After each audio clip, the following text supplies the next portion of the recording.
ఆయన సమయంలో దేవదూతను దేవుడు అక్కడికి పంపించాడు. దేవునికి స్తోత్రం.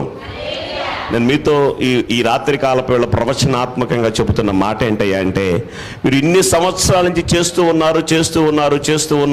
ఉన్నారు, ఏం కనబడలేదేమో, మీరు మనం చేయటాన్ని ఆపవద్దు. దేవుడు తన దూతల్ని మనకు కనపరచును గాక. హల్లెలూయా. చాలా మంది ఏం చేస్తారు చెప్పనా, సరిగ్గా జరిగిద్దిరా అన్న టయానికి మానేస్తారు. నాకు అది బాధేస్తుంది. అరే ఇంకా దేవుడు వీళ్ళ జీవితంలో ఇది చేస్తాడు, ఈ కార్యం జరిగిద్ది, దేవుడు వీళ్ళని ఇట్లా దీవిస్తాడు అనటానికి కనపడకుండా వెళ్ళిపోతారు. ఆ వారమే మానేస్తారు. ఆ నెల కనపడరు. ఆ నెల ఇక్కడ అయిపోయింది, ఇంకో చోటకు పోదాం అనుకుంటారు.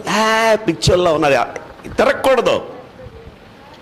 అక్కడ ఎక్కడ పోదు, ఎక్కడికి పోము.